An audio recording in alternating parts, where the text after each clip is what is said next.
Halo, gue YouTuber Kepo. Sekarang sudah bulan Desember 2021 dan sebentar lagi tahun 2021 akan berakhir. Dan selama tahun 2021 ini banyak juga ya kasus yang viral di dunia YouTube Indonesia. Oh ya, sebelumnya kalian bisa mendapatkan 20 token kripto gratis dengan mudah. Kalian bisa cek deskripsi, download aplikasi Nanovest, daftar cukup pakai nomor HP, dan masukkan kode referral Alastor239. Biasanya sih sudah otomatis tertulis. Setelah itu kalian langsung mendapatkan 20 token kripto. Gampang banget. Nanovest adalah aplikasi marketplace kripto buatan Indonesia seperti Toko Kripto dan Indodax. Nanovest didukung penuh oleh perusahaan konglomerasi Sinarmas dan juga Toko Kripto. Jadi tidak perlu diragukan lagi kredibilitasnya. Tunggu apa lagi? Cek aja linknya di deskripsi untuk mendapatkan 20 token kripto gratis. Berikut gua rangkum 10 kasus yang paling viral dan trending di YouTube Indonesia tahun 2021. Nggak semua kasus gue masukin, jadi gue pilih-pilih aja yang memang booming banget. Oke, kita langsung masuk ke kasus yang pertama. Kasus yang cukup mengagetkan di awal tahun 2021 adalah Erlangs ditangkap polisi karena berbisnis memalsukan surat PCR. Sebelumnya Erlangs memang pensiun menjadi YouTuber karena menganggap penghasilan dari YouTube sudah kecil sehingga Erlangs memilih jalan lain. Sayang sekali jalan yang dia tempuh adalah jalan yang salah sehingga malah dipenjara. Saat ini Erlang sudah keluar dari penjara, sudah bebas dan sudah memulai vlog seperti biasa sejak November 2021. Jadi dia vakum dari media sosial sekitar 10 bulanan lah. Kasus kedua yang viral adalah tentang podcast Yang Lex dan Edric Kong. Di video tersebut, Edric Kong yang terkenal kaya raya diundang Yang Lex karena marah-marah sama Reza Arab di TikTok. Ya alasannya sih agak aneh ya, karena masalah jual beli iPhone, tapi yang jadi korban itu bukan Edric tapi temennya. Jadi ya agak kurang gimana gitu. Soalnya bukan temennya yang nongol, tapi si Edric ini yang protes. Istilahnya itu bukan korban langsung lah. Setelah itu Yang Lex juga bilang kalau dia juga gak suka sama Arab di podcast itu, ditambah Indra Kesuma yang mempermasalahkan masalah hadiah kompetisi yang tidak diumumkan. Masalah Yang Lex dengan Arab selesai setelah mereka bertemu dan ngobrol, mereka berteman lagi. Ternyata mereka cuma salah paham. Kemudian masalah dengan Indra Kesuma juga sudah selesai setelah asisten Arab memberikan bukti-bukti kalau hadiah kompetisi sudah diberikan walaupun tidak diumumkan. Nah, masalah dengan Edric Kong ini yang dicuekin sama si Arab, jadi kasusnya menghilang begitu saja. Kasus ketiga rame ini, cukup viral dan kasusnya sebenarnya agak nyeleneh ya. Karena tentang Eiger yang merupakan produk baju dan peralatan rekreasi alam. Eiger ini bikin ulah membuat surat keberatan yang meminta beberapa YouTuber yang mereview produknya untuk menghapus video. Karena keberatan, dianggapnya tidak memenuhi standar review ala Eiger lah.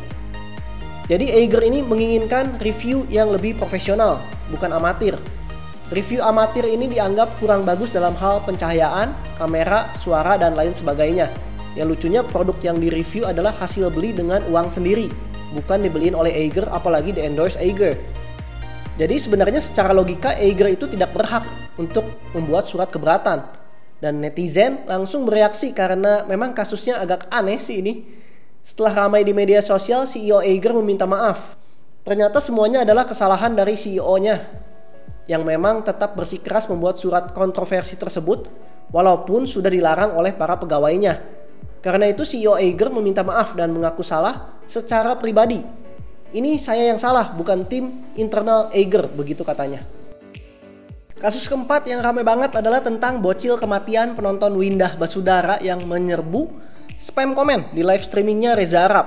Kebetulan saat itu Windah dan Arab memang streaming di waktu yang bersamaan dan banyak bocil punya ide untuk spam iseng di streaming Reza Arab. Reza Arab merasa terganggu kemudian tersinggung dan temannya Danan sempat membuat murka para bocil kematian karena dikatain kampung. Akhirnya bocil kematian semakin toksik dan tidak terkendali. Setelah itu Windah Basudara video call dengan Reza Arab plus Danan juga untuk menyelesaikan masalahnya. Diupload ke YouTube dan karena video call itu akhirnya para bocil berhenti untuk spam dan menganggap masalahnya selesai. Ya sampai sekarang kadang bocil kematian juga sering membuat Windah tersinggung. Namanya anak-anak lagi nakal-nakalnya, ngurus satu aja susah apalagi ribuan. Kasus kelima adalah kasus plagiat Force Diamond. Awalnya Force Diamond meniru kontennya Windah Basudara yang bagi-bagi diamond ke bocil di jalanan. Thumbnailnya juga hampir mirip. Karena video itu Force Diamond diserang netizen dan banyak kena dislike. Apalagi Force Diamond juga kena roasting YouTuber Lutfi Halimawan yang juga teman Windah Basudara. Lutfi malahan sempat membuat konten parodinya. Masalah belum selesai sampai di situ, lagi-lagi Force Diamond kena kasus plagiat lagi dan kali ini kontennya Celestial XD. Ditambah ada juga YouTuber mainan ya, Medi Renaldi. Celestial XD membuat konten menyindir Force Diamond. Dylan Force juga sempat komen dan membuat video menyindir plagiarisme thumbnail Force Diamond. Masalahnya adalah ini bukan kasus plagiat pertama Force Diamond. Beberapa tahun yang lalu Force Diamond juga sempat terkena strike sampai 3 kali oleh YouTube karena mencuri thumbnail YouTuber Minecraft luar negeri. Dan terjadi lagi, tapi untuk yang kali ini Force Diamond membantah roasting dan sindiran tersebut dan mengatakan kalau videonya itu aman dari peraturan YouTube. Berbeda dengan kasusnya yang pertama, ya karena dia berpikir yang kasus kedua ini dia sama sekali tidak kena strike ya, sedangkan yang kasus pertama itu dia 3 kali kena strike. Force Diamond juga beralasan justru orang yang sudah dia ambil kontennya namanya akan naik karena akan masuk beranda. Jadi menurutnya itu akan saling menguntungkan. Alasan Force Diamond ini tentunya tidak diterima oleh netizen. Apalagi Force Diamond juga sempat berkata kalau di zaman sekarang ini tidak ada konten yang benar-benar original. Kasus keenam adalah kasus Dayana dan Vicky Naki. Ya, Vicky Naki dengan konten Ome TV ngobrol sama cewek-cewek luar negeri. Kemampuan bahasa dia memang luar biasa. Dia menguasai banyak bahasa hanya dengan belajar sebentar saja. Dan Vicky Naki bisa dibilang adalah salah satu YouTuber yang viral di tahun 2021 ini. Dan salah satu video yang paling viral adalah saat Vicky ngobrol sama Dayana, cewek asal Kazakhstan yang cantik dan membuat netizen menjodoh-jodohkan mereka. Masalah muncul saat mereka berdua mendapat endorse. Menurut manajer Vicky Naki, pihak Dayana tidak bisa menyelesaikan tugas dengan baik sehingga manajer Vicky Naki memotong hasil kerjanya sebanyak 50%. Dayana kemudian ngambek karena merasa tidak adil dan dia sharing kekesalannya di IG story, dan saat itu netizen Indonesia menganggap Dayana kacang lupa kulit sehingga mereka rame-rame unfollow Dayana. Apalagi respon Dayana juga tidak enak dan dianggap tidak menghargai follower asal Indonesia. Padahal Dayana naiknya adalah karena di-follow oleh jutaan ya netizen Indonesia. Vicky menghapus videonya di YouTube karena permintaan Dayana dan sampai saat ini mereka nggak pernah collab lagi gara-gara kejadian ini. Oke, kasus ketujuh adalah, nah ini kayaknya bakal dapat award nih, jadi yang paling viral, yaitu kasus Dewa Kipas alias Padadang Subur. Jadi Dewa Kipas ini main catur di chess.com dan mengalahkan pemain profesional Gotham Chess. Gotham Chess kemudian membuat laporan kalau Dewa Kipas ini curang dan akhirnya di-ban oleh pihak chess.com. Nah, anaknya Dewa Kipas tidak terima keputusan dari chess.com dan curhat di Facebook. Curhatan tersebut viral, dibagikan ke berbagai media sosial lain. Dan netizen kemudian menghujat Gotham Chess sampai-sampai membawa keluarganya neraka kematian, parah banget lah pokoknya. Karena viral, Dewa Kipas dan anaknya diundang ke podcast Deddy Corbuzier dan di podcast tersebut mengundang masalah baru. Karena Padadang Subur ini mengatakan kalau menjadi atlet catur di Indonesia bayarannya kecil, tidak ada masa depan dan seolah-olah menyudutkan Percasi alias Persatuan Catur Seluruh Indonesia. Setelah itu Percasi juga disalahkan oleh netizen mengapa pemain berbakat seperti Dewa Kipas tidak masuk pelatnas. Ada beberapa yang komen seperti itu karena merasa diragukan kredibilitas dari Percasi oleh netizen. Percasi jelas turun tangan, kemudian beberapa petinggi melakukan meeting dan banyak juga petinggi yang meragukan kemampuan Dewa Kipas. Dan Dewa Kipas juga terindikasi curang dengan menggunakan data statistik dan hal-hal lainnya. Dalam meeting tersebut juga hadir beberapa ahli, mulai dari Grandmaster Susanto Megaranto sampai ahli IT. Dan netizen masih tidak puas dan menyalahkan Percasi. Karena itu pelatih catur dan Grandmaster menantang Dewa Kipas untuk bertanding, tapi ditolak oleh Dewa Kipas. Grandmaster wanita Irene Sukandar kemudian membuat surat terbuka kepada Deddy Corbuzier dan meminta untuk diundang ke podcast. Setelah diundang, Irene mengatakan kalau meragukan kemampuan Dewa Kipas karena statistiknya mengalahkan juara dunia catur saat itu. Saat itu yang juara pertama adalah Magnus Carlsen. Dan Dewa Kipas melebihi statistik dari Magnus. Dan Irene tidak percaya. Dewa Kipas tersinggung karena ucapan Irene itu. Jadi Dewa Kipas tidak suka dipandang rendah kemampuannya dan menantang Irene untuk bertanding catur. Dan Deddy Corbuzier di channel YouTube-nya membuat pertandingan catur antara Irene dan Dewa Kipas dengan total hadiah 300 juta rupiah. Irene akhirnya maju sebagai perwakilan pemain profesional dan Dadang Subur sebagai pemain catur amatir yang diduga kemampuan bermain caturnya di atas Grandmaster. Dan Deddy Corbuzier juga melakukan voting. Netizen sebanyak 80% memilih Dadang Subur sebagai pemenangnya. Netizen memang lebih suka cerita pahlawan tidak dikenal tiba-tiba turun gunung dan mengalahkan semua jagoan profesional. Tapi sayangnya itu hanya ada di cerita fiksi. Dadang Subur alias Dewa Kipas tidak berkutik dan kalah telak 3-0 dalam waktu yang cepat. Singkat. Pertandingan selesai dimenangkan Irene Sukandar dengan telak. Gotham Chess selaku korban merasa tidak puas karena pertandingan itu tidak membuktikan Dewa Kipas itu curang atau tidak. Semuanya diam-diam saja, tidak ada konklusinya lah. Namun setelah pertandingan tersebut, sepertinya serangan netizen ke Gotham Chess juga mulai mereda. Kasus ini diakhiri dengan pertandingan catur antara Irene Sukandar dan Gotham Chess yang hasilnya seimbang. Ternyata Irene juga cukup kesulitan melawan Gotham Chess. Jadi skill Gotham Chess dalam catur terbukti bukan kaleng-kaleng. Membuat Irene kesulitan bahkan menandingi Irene yang merupakan Grandmaster wanita. Ya, dan ini adalah fix kasus terviral di tahun 2021, dapat award lah dari YouTuber kepo. Kasus berikutnya, kasus ke-8, Yang Lex dituding plagiat video musik Lay Zhang EXO. Jadi masalah Yang Lex dengan para fans K-pop ini bukan yang pertama. Dan Yang Lex juga sebelumnya pernah kena kasus ya waktu Lisa Blackpink diundang ke Indonesia. Nah, yang kedua ini heboh juga sih, sama lah kayak waktu itu.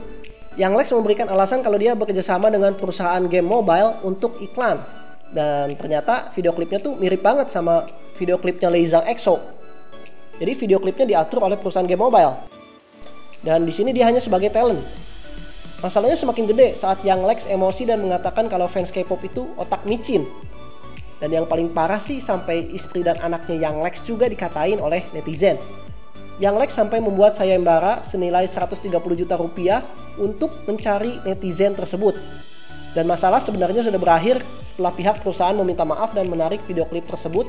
Tapi Yang Lex masih belum puas dan menyindir kelakuan fans K-pop lewat musik videonya berjudul Plastik. Sebenarnya bukan hanya Yang Lex yang pernah kena masalah dengan para fans K-pop. Kasus yang mirip juga pernah terjadi pada Reza Arab beberapa tahun yang lalu. Oke, kita ke kasus ke-9. Dan kali ini Atta Halilintar yang marah karena ibunya dijadikan bahan olok-olok oleh netizen TikTok. Masalahnya jadi viral karena Reza Arab menanggapi kalau itu cuma meme. Dan komentarnya malah dihapus oleh Atta. Tentunya netizen bertanya-tanya kenapa Atta menghapus komentar Arab. Netizen juga terbagi dua, ada yang mendukung Atta dan mengatakan kalau mengolok-olok orang tua itu tidak etis. Ada juga netizen yang kontra sama Atta dan bersikap menurut netizen Atta itu terlalu berlebihan katanya. Kasus yang terakhir, kasus ke-10 adalah Sunny Dahye. YouTuber Korea Selatan yang sempat tinggal di Indonesia dan membuat konten untuk penonton Indonesia tersebut dituduh menghina orang Indonesia, katanya miskin dan bodoh. Akun anonim ini tiba-tiba membongkar sifat-sifat buruk Sunny, termasuk tidak menghargai penontonnya sendiri yang berasal dari Indonesia, konten puasa yang ternyata tidak benar-benar puasa settingan. Selain itu, seniman yang membuat intro animasi Sunny juga buka suara dan mengatakan kalau Sunny dan Chris tidak melakukan sesuai perjanjian untuk menulis di deskripsi supaya penonton tahu hasil karyanya. Jadi Sunny dan Chris ini ingkar janji. Ya, kasus ini sedikit banyak mempengaruhi kepercayaan orang Indonesia kepada YouTuber luar negeri yang berkarir dengan konten Indonesia. Jadi orang Indonesia tuh banyak yang takut dimanfaatkan ya setelah kejadian ini. Mereka berpikir YouTuber luar negeri dengan konten cinta Indonesia, makan makanan Indonesia, ikutan puasa, itu hanya mengincar view semata tanpa ada ketulusan. Dan setelah itu Sunny dan Chris klarifikasi dan membantah tuduhan tersebut. Semuanya dia bantah, kecuali yang seniman itu ya, dia meminta maaf gitu. Kalau yang puasa dia nggak klarifikasi sih. Dan Sunny juga memilih untuk istirahat sementara. Setelah 2 bulan Sunny kembali ke YouTube, tapi walaupun sudah klarifikasi, sedikit banyak kasus ini mempengaruhi jumlah penonton Sunny Dahye. Ya, gue lihat sih view-nya mengalami penurunan. Karena mungkin ya penonton Indonesia sebagian pasti masih merasa curiga terhadap ketulusan Sunny. Oke, dan itu adalah 10 kasus paling viral dan trending di YouTube tahun 2021. Dan sebenarnya sih ada beberapa juga yang viral di tahun 2021 ini. Contohnya kasus Baim Wong, dan saat ini masih ramai tentang kasus keluarga Vanessa Angel. Tapi karena sudah masuk ke lingkup artis, gue belum bahas hal-hal seperti itu. Tapi mungkin ya di tahun 2022 gue bakal bahas kalau memang menarik. Segitu dulu dari gue. Komen, like, share, dan subscribe channel gue YouTuber Kepo. Always positive thinking. Ciao.